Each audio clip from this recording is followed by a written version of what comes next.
Alright, so the plot thickens, and relationships are subsequently destroyed, or at least for the time being.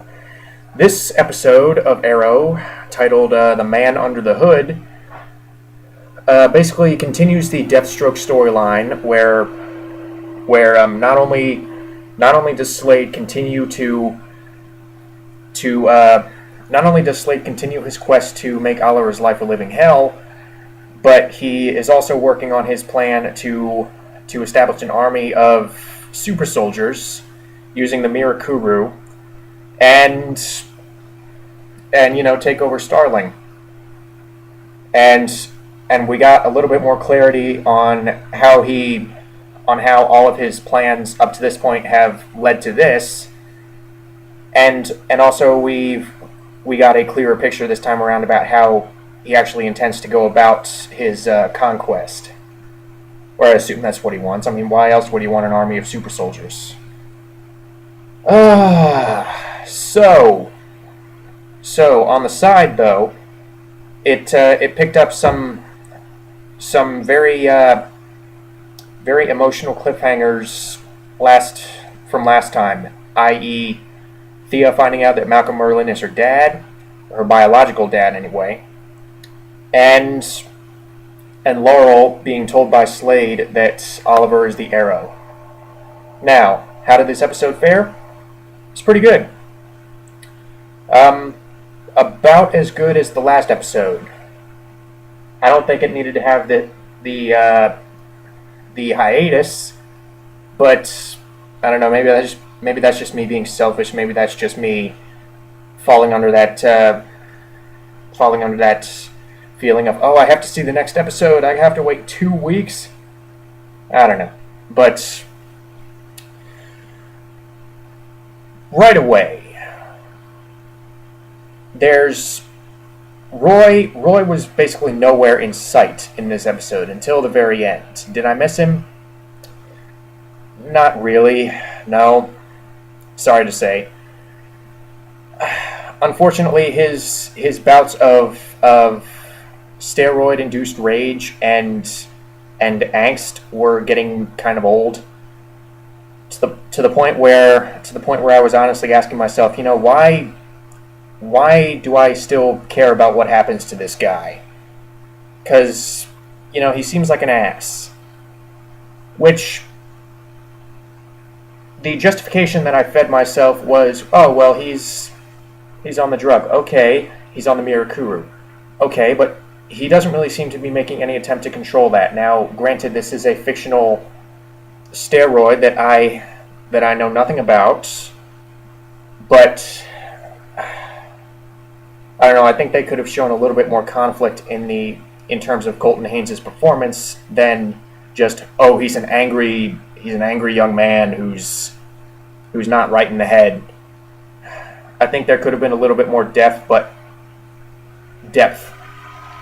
said depth, but depth. I think there could have been a little bit more depth in his performance. But having said that, I realize that he's still a pretty young actor. He's only in his early 20s, I believe. So I can't really fault him too much for not doing something that a more seasoned actor might pick up on. But nevertheless, I did not miss Roy at all in this episode. So in retrospect, I think this episode was actually a little better than the last one. And like I said, it did shed some much-needed clarity on Slade's overall agenda. Now, not that I was lost, but again, here is where we actually got to see what he intended to do with the assets that he has acquired over the past several months, and what his ultimate grand plan would seem to be. Because we get a little bit more of the reason why he commissioned Isabel Rochev, still played by Summer Glau. We learn a little bit more about why he commissioned her to be planted in Queen Consolidated, and subsequently take over the company. We learn why he did that. We learn why he would need Queen Consolidated's assets. Although it kind of this kind of raises the question because this kind of raises the question of wouldn't he have these assets available to him, because he's introduced, at least in the present day, as this businessman, because he seems to be having a business negotiation with Moira Queen when Oliver first encounters him in the episode The Promise. So I have to wonder, was that just an elaborate disguise? Did he, or no? No, okay, I just answered my own question, because you would think that the police would have seized all of his assets after Thea named him as her kidnapper. So after going underground, like I said, the police probably would have seized his assets. Although, again, I'm kind of going back and forth on this. It would have been nice to get a more concrete picture, because this is just speculation. I would have liked to have seen a few lines of dialogue hey, the police seized the entirety of Slade Wilson's company, or Slade Wilson falsified documents or falsified accounts. Something like that to show why he would need Queen Consolidated. And we know in terms of his character why he wants to seize Queen Consolidated, because again, that's keeping up with his vendetta against Oliver.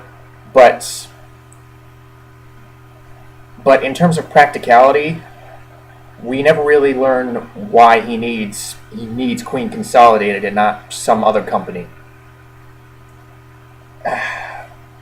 Not his.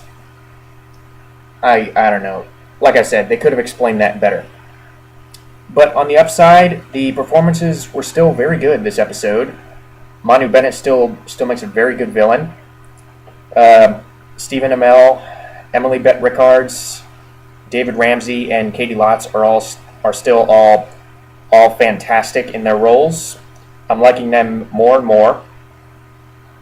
And the weird thing is, at first, when this show first started out, I didn't really like Stephen Amell as the Green Arrow. I thought he was extraordinarily joyless, and I thought this show overall borrowed too much from Christopher Nolan's Dark Knight trilogy, which is a great trilogy, but I would have liked to have seen, when the show first started out, I would have liked to have seen a little bit more unique to this universe, rather than just drawing blatant inspiration from the Batman movies.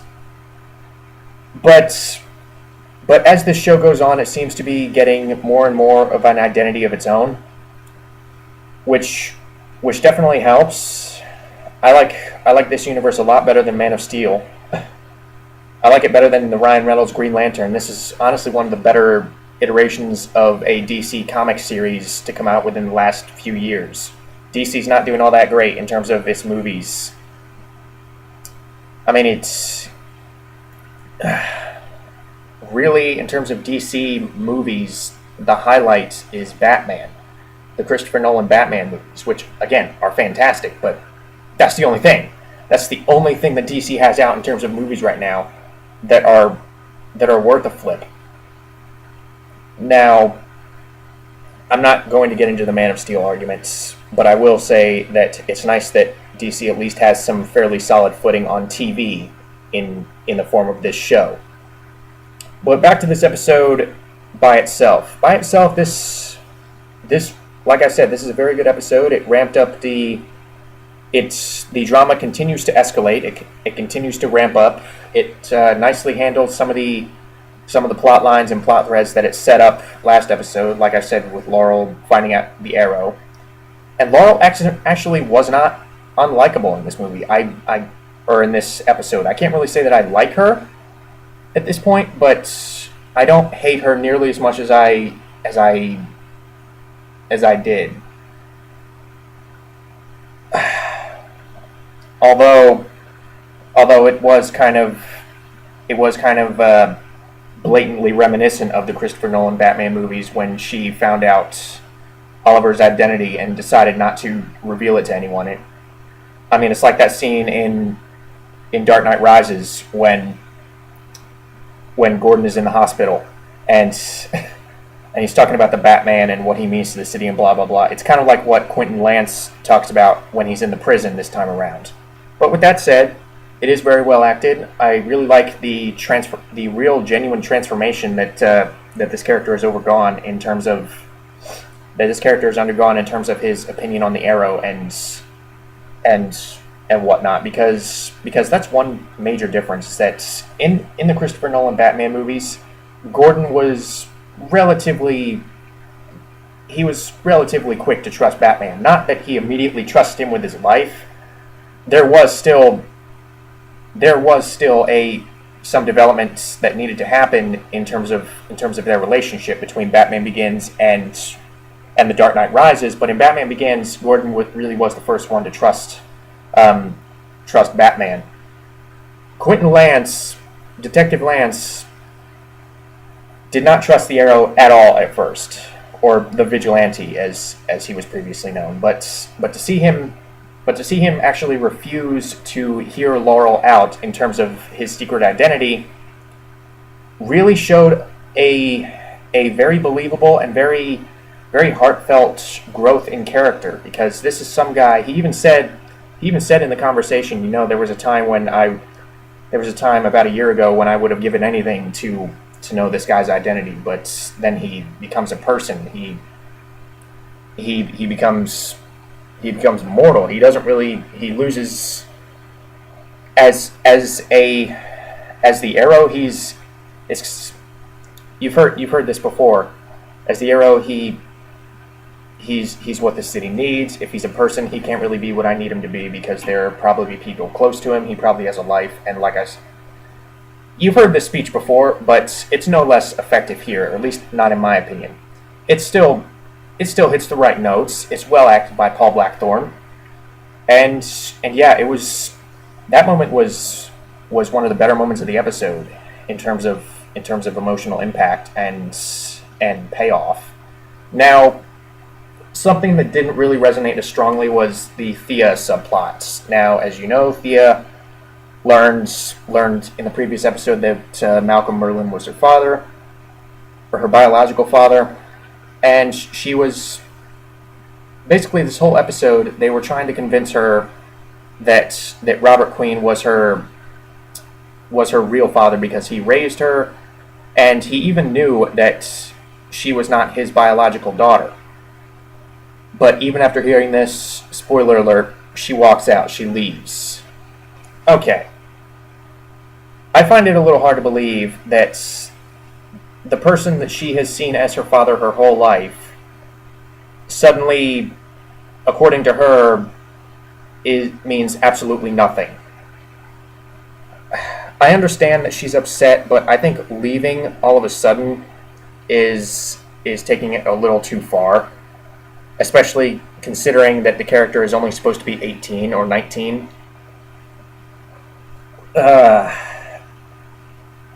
Where's she going to go? She has no job. She was running the nightclub, not anymore. Where's she going to go? I don't know. It just seems a little drastic and a little too, I don't want to say petulant, because it's not like she has nothing to be upset about. But I think they should have given her a little bit more consideration. I think they should have given her a little bit more time of indecision before ultimately leaving. I think they should have done what they did with Oliver a few episodes back, where he agreed to still live in the same house. He still agreed to support Moira's campaign, but privately he and Moira were done. He was not going to. He basically disowned her as his mother. Didn't last very long, because circumstances arose that ultimately brought them together again, and like I said, that was handled very well. But like I said, I think something like that needed to happen with Thea to make it more believable, especially given that she's a lot younger than Oliver, and like I said, for someone as small as her and as young as her to make that kind of decision to outright leave the only life she has ever known, I think it felt a little rushed, is what I'm basically saying. But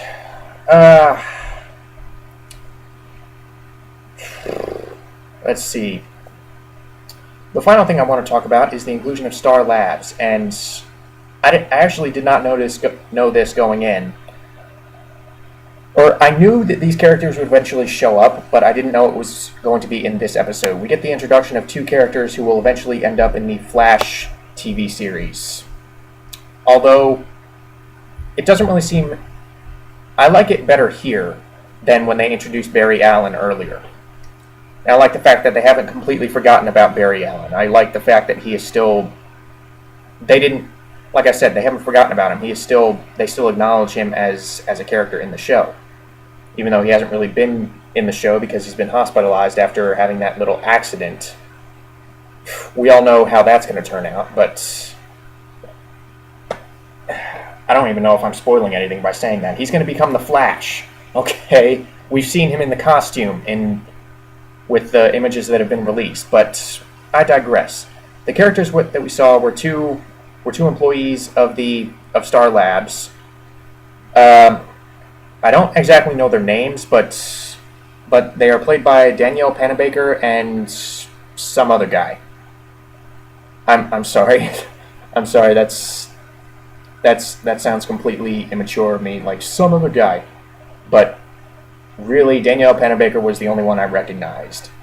Both of them do a good job, and both of them seem like they could potentially be very fun supporting characters, although Caitlin Snow, that's who Danielle Panabaker plays. Caitlin Snow, who will eventually become Killer Frost. Kind of odd casting choice, to be honest. Although I am strictly going by the version of Killer Frost from Justice League Unlimited.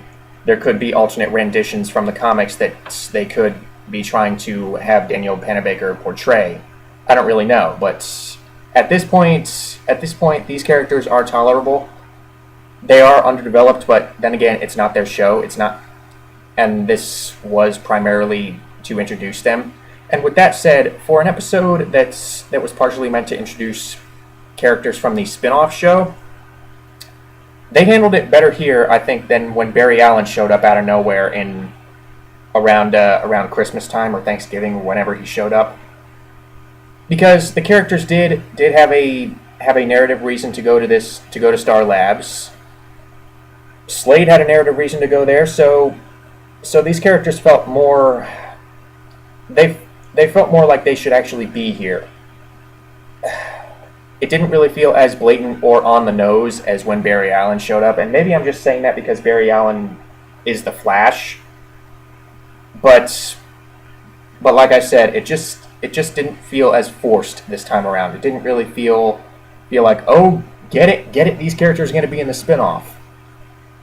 These characters honestly feel like they could belong to either show. And I think that's a benefit to A, how well they're acted, how well they're acted out, and B, how well this universe is slowly establishing itself. I'm probably going to watch the Flash TV series if the characters we've seen so far are any indication. I mean, granted, we haven't really seen a lot of them. We've seen Barry Allen for 2 or 3 episodes, and we've seen these characters for 1 episode, but already they're fairly likable. They're underdeveloped, but that's the point of having them in their own show. So at this point, they didn't really do any harm to the episode. They weren't distracting. Yeah, they were just kind of there and gone, but like I said, they were integrated. They and their location were integrated into the story in a way that didn't feel intrusive, in a way that didn't feel exploitative of like, oh, get it, it's Killer Frost. So yeah, that's about all I got for this episode of Arrow. The drama was good, the acting was good. I sound like a broken record by saying this, but this show really is that consistently solid. Although one minor issue I did have was Deathstroke, and this has nothing to do with Manu Bennett's performance, nothing at all. But there were a few things that kind of bothered me. A, the costume. Now, everything from the Deathstroke costume, in my opinion, looks fairly practical. It looks pretty good, except for the mask. The shape of the mask, I don't mind.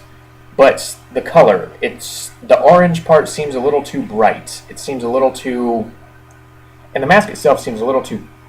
It kind of looks a little too much like plastic, in my opinion. If they really wanted to make this guy more intimidating, I would say take strong inspiration from Deathstroke's mask in the Teen Titans animated series. I mean, darken up the colors a little bit. I mean, have a darker tint to the orange. Make it almost look like bronze or copper. Instead of this very flamboyant looking mask. But it doesn't really take you out of any of the scenes. He's still intimidating. He's still well acted by Manu Bennett. He still feels like a legitimate threat, especially when he straight up whoops the asses of Oliver and his team. But the other thing I had a problem with is the way in which Deathstroke goes about his plan. In that his plan, spoiler alert, his plan is to drain his blood, the plan is to drain his blood and put it into the veins of the inmates that he freed in the last episode, like 20 or so inmates, and that way they will be able to experience the Mirakuru without dying off like a lot of people did when Brother Blood tried it earlier. So the plan is to do that, and Oliver is basically like, you know, we'll have a chance to kill Slade this way because draining that much blood and pumping it into that many inmates is sure to leave him very weakened. So that'll be our chance. And to that I say, well, in theory, couldn't he have stockpiled his blood? Couldn't Slade have been gradually draining small amounts of his blood over the past several months and then putting it in cold storage? And then when he needs to pump it into the inmates, couldn't he, in theory, just pull it out and be like, okay, I've got this stockpile of blood? I don't know. Perhaps the reason they didn't bring that up was because they would have lost that twist of who it really turned out was in the machine.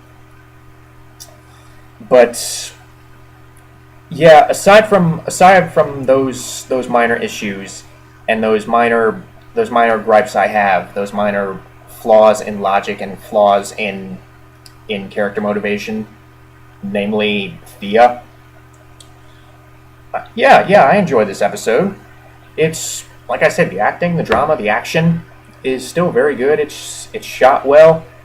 I like how this universe is gradually expanding. The Flash TV series cameos were fairly well integrated, and as always, looking forward to the next one.